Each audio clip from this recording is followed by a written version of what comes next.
बिल्कुल हाथ सीधे होंगे। अब आपको ये बात हमेशा ध्यान रखनी है कि सुबह से जैसे ही हम उठते हैं और दोपहर की 11:59 तक हमको क्या करना है, गुड मॉर्निंग करना है। और 12 बजे से लेके 4 साढ़े 4 बजे तक अपन क्या करते हैं, गुड आफ्टरनून। उसके बाद रात के 8 बजे तक क्या करते हैं, गुड इवनिंग। इवनिंग का मतलब होता है शाम, आफ्टर का मतलब होता है दोपहर, मॉर्निंग का मतलब होता है सुबह, गुड का मतलब क्या होता है, अच्छा। गुड शब्द क्यों लगाते हैं हम लोग, गुड शब्द हम इसलिए लगाते हैं कि गुड मॉर्निंग यानी आपका दिन कैसा हो, आपका दिन अच्छा हो। हम दोपहर में गुड आफ्टरनून क्यों बोलते हैं, क्योंकि आपकी दोपहर अच्छी हो। गुड इवनिंग क्यों बोलते हैं हम, क्योंकि आपकी शाम अच्छी हो। गुड नाइट का मतलब ये होता है कि आपकी रात चैन सुकून की हो। अब आपको समझ में आएगा good morning, good afternoon, good evening और गुड नाइट। आप लोगों को समझ में आ रहा है? आप लोगों को पढ़ना कैसा लग रहा है? अच्छा। मैम आपको कैसे पढ़ाती है? अच्छा। पीटती है मैम? हमने एक दिन आपको कहानी सुनाई थी ना कि जो बच्चे पिटते हैं ना वो ही टीचर बनते हैं। क्यों पिटते हैं वो? आपने देखा होगा एक पत्थर डला रहता है ना रोड पे, कोई उठा के उसको चूल्हा लगा देना तो क्या करते हैं लोग, अगरबत्ती लगाने लगते हैं ना।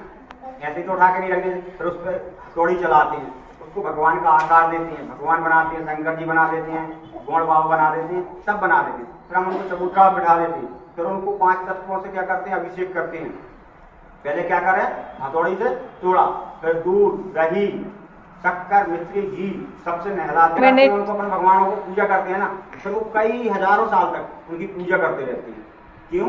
क्योंकि उन्होंने पहले क्या किया था, उन्होंने मार कौन सी सही थी, हथौड़े की और टाकी की, है ना, तो भगवान बनी। अगर आप आज मैम डांट देती हैं, आपको मारती हैं, क्या उनको बुराई है आपसे?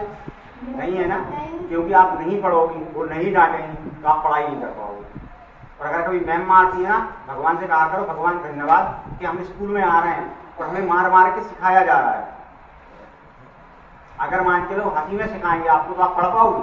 नहीं पढ़ पाओगे आप। इसलिए डांटना जरूरी होता है। बाकी हम लोगों को आपको डांटना हमें भी अच्छा नहीं लगता। जब आप अच्छा पढ़ते हो ना तो हमको अच्छा लगता है। और हम आप लोगों को पता है ना, बहुत जल्दी बहुत अच्छी अच्छी सुविधाएं देने वाले हैं। कपड़ा भी आएंगे आपको, मोटर भी आएगी, जूते चप्पल भी आएंगे और खाना भी यही मिलने वाला है कुछ दिनों बाद।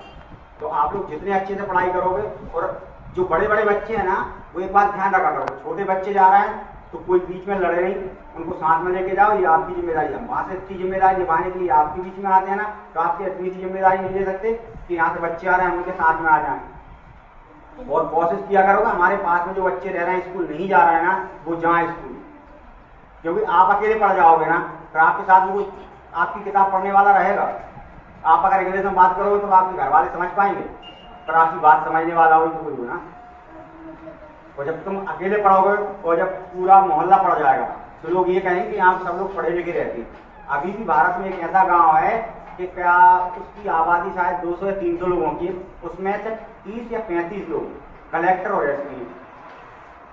ऐसा भी एक गाँव है।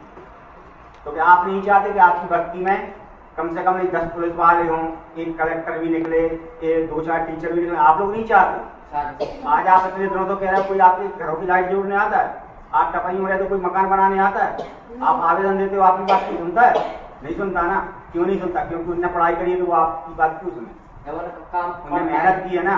तो आप जाओगे, आवेदन लिखोगे, फिर दोगे, फिर सोचेंगे, फिर समझेंगे, फिर करेंगे। और उसी डिपार्टमेंट में अगर आपने तो कोई पढ़ लिख के पहुंचता है, क्या वो ये नहीं देखेगा ये हमारे मोहल्ला वाले हम उनका पहले काम करते हैं? तो सबसे पहले तो आपको पढ़ाई को बहुत ध्यान देना। आप अगर बाहर काम करने जा रहे हैं, हम समझते हैं आपकी मजबूरी है, हम सोच रहे हैं कि बहुत जल्द आप लोगों को बाहर ना जाना पड़े। क्या हम आपके बीच में आए, हमने आपसे जितनी बातें बोली कि हम आपको ड्रेस देंगे, हम आपको पढ़ाएंगे, हम आपसे झूठ बोले? पर क्या होता है जब बड़ी बड़ी सुविधाएं चालू कर देंगे, आज हम खाना चालू कर देंगे तो रोज कम से कम 2 से 3 हज़ार रुपये खर्च होते हैं। अब जब साल भर करेंगे ना तो 9 लाख रुपये चाहिए खर्च खाने के लिए। तो इतनी जल्दी वो व्यवस्थाएं होना मुश्किल होता है। अगर हम चाहें कि सब कुछ जूते चप्पल ले आए, एक जने के तो है नहीं है ना 100-150 के लाएंगे। जब सब लोगों के लिए लेके आएंगे ना तो टाइम लगेगा ना।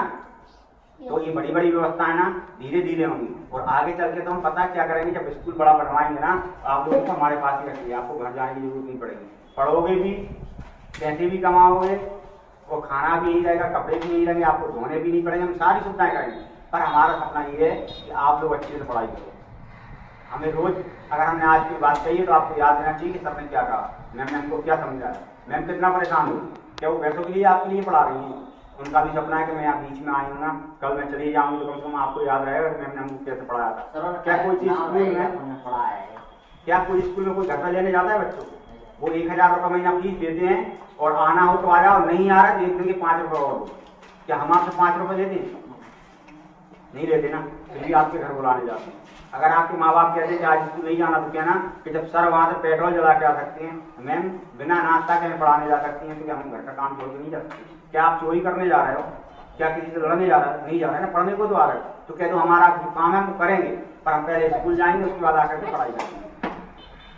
क्योंकि जीवन में जब जब बदलता है ना आदमी तो शिक्षा से ही बदलता है। और ऐसा नहीं है कि आप अपनी किताब क्यों सीधे खड़े हो, ऐसा नहीं है कि आपने किताब पढ़ ली तो आप पढ़े लिखे हो गए।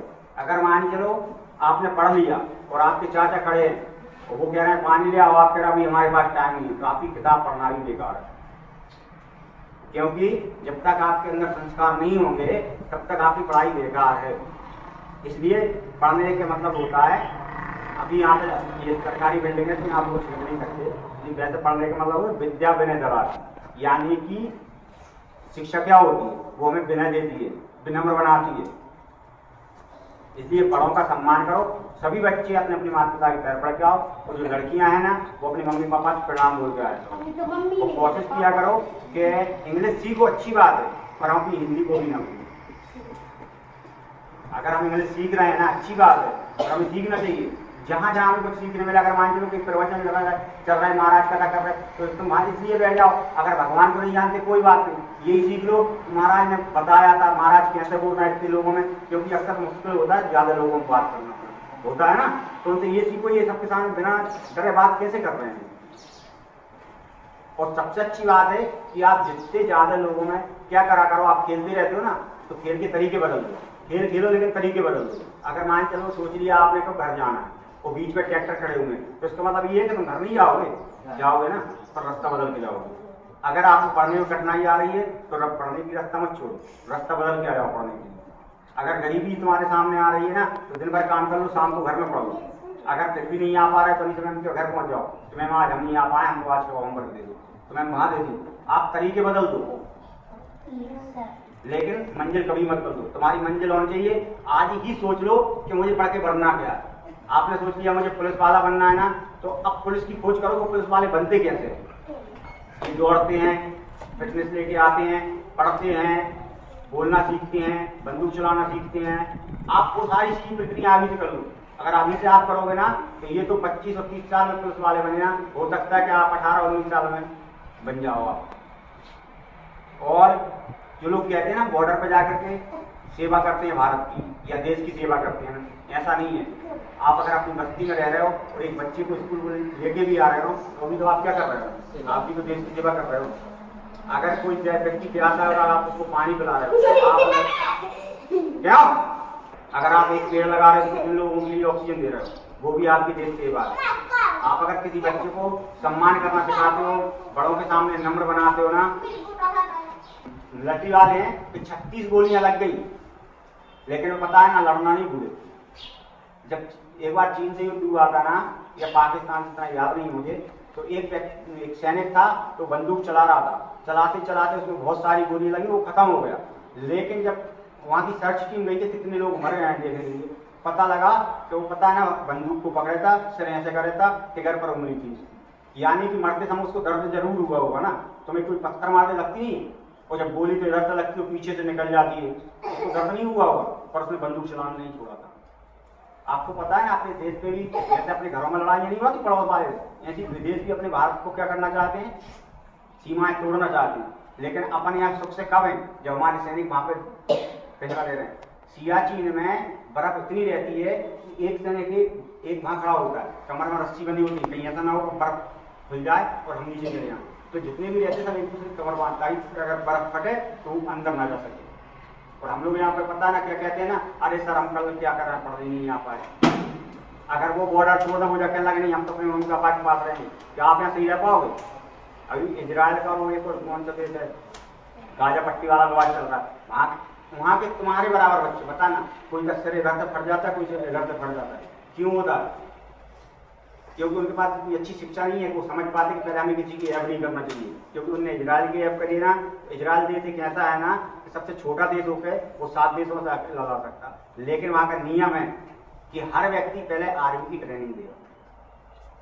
कारण क्या है? वहाँ का हर आदमी पहले ट्रेनिंग देगा। वो सबसे पहले देश देखते, घर नहीं देखते। और हम लोग सबसे पहले घर देखते, देश भाड़ में जाते घर।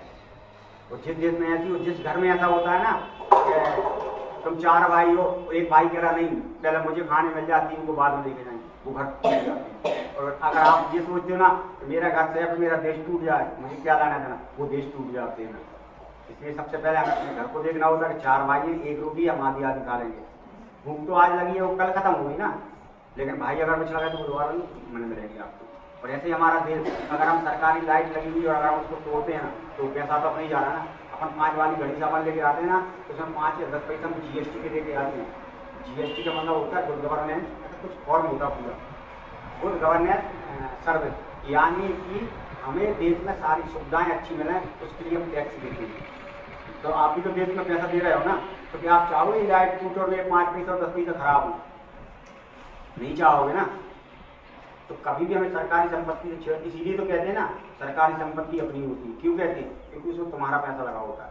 और आज आपका स्टील का गिलास आपके घर का, क्या उसको चंद चमक दोगे? नहीं। तो ऐसे में सरकारी संपत्ति, अगर रोड है उसे खोदना नहीं चाहिए, लाइट लगी उसे तोड़ना नहीं चाहिए। तो कहीं अच्छी बाल पेंटिंग बनी रहती है, बाल को पत्थर फेर देते हैं, कुछ भी गंदा संदा लिख देते हैं ना, तो क्या अच्छी आदत है? ये ना तो अच्छे पढ़ने वाले बच्चों की आदत होती है, ना ही अच्छे नागरिक की आदत होती है। इसलिए आज हमें क्या करना है ना, अच्छी पढ़ाई करनी और देश की सेवा करनी। भगत सिंह को अब मैं आगे आपको बताऊंगा कि जब हमारा देश आज़ाद हुआ था तो कितने लोगों ने अपनी अपनी जान दी थी। उस टाइम पे जब देश आज़ाद हुआ था शायद 7 लाख कुछ हजार लोगों को मरना पड़ा था, जिसमें से कुछ फांसी चढ़े थे। क्या उनकी मम्मी को बुरा नहीं लगा? और अगर वो उस समय नहीं लड़ते, नहीं फांसी चढ़ते, तुम अच्छे से रह पाते? आज अंग्रेज होते हुए तुमसे कहते कि एक काम करो, जाओ लेट बात साफ करके आओ, और ऐसा हुआ है। वो तुम्हारी बहन को तुम्हारे सामने उठा के ले रहे, आपको अच्छा लगता? तो ऐसा ही होता था। और उनने जान क्यों कि हम लोग आज़ादी से रह सके। और अगर आज हमें आज़ादी मिली तो क्या हम लोग उसका दुरुपयोग करना चाहिए? अगर टोटी खोल रहे हैं ये लोग आपको पानी भरने, तो क्या आपको टोटी चालू करके घर चले जानी? नहीं करना चाहिए ना। अगर वो आपको सुविधा दे रही तो उतना ही पानी भरो जितनी हमें जरूरत हो।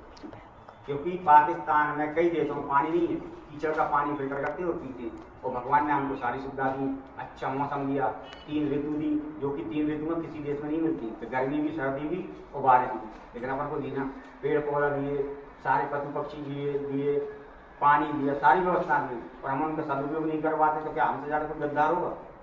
हम जब भगवान के सामने खड़े होंगे तो उनको जवाब दे पाएंगे कि देखो भगवान आपने हमको इतनी सारी चीज़ें दी, माता पिता दिए, सब सुविधाएं दी, और फिर भी हम लोग रहे हैं कि हम गरीब हैं, गरीब हैं। अगर आप गरीब पैदा हुए हो तो बुरी बात नहीं है, अगर आप लोग गरीब मर गए ना तो बहुत बड़ी बात है। क्योंकि गरीब वो आपके हाथ में नहीं था ना, क्या आपके मम्मी पापा ने क्या किया? लेकिन आप पूरे जीवन काल में नहीं पढ़ाई करते हो, नहीं मेहनत करते हो, नहीं पैसा वाले बनते हो ना, तो वो किसकी गलती है? वो तुम्हारी गलती है। इसलिए गरीब पैदा हुए कोई बड़ी बात नहीं, लेकिन हमें गरीब नहीं मरना, ना अशिक्षित मरना है, ना गरीब मरना। इसलिए आज से सभी बच्चे ध्यान रखो, हम आए या नहीं आए, पर आपको रोज पढ़ने आना है। हमें दोबारा से आपके घर बुलाने नहीं जाना चाहिए। संध्या नाम आप लोगों को ले जाती है तो आप लोग पहले से नींद में खड़े हो जाते हैं, ठीक है ना? थोड़े दिन और आओगे ना तो आपको पैदल नहीं आना पड़ेगा, ठीक है ना? तो आज से कसम खा लो, कम कैसे खड़े हो, अभी क्या समझाएगा? इसलिए आज से कसम खा लो कि जब तक हम पढ़ेंगे नहीं, जब तक हम रुकेंगे, ठीक है ना? भारत माता की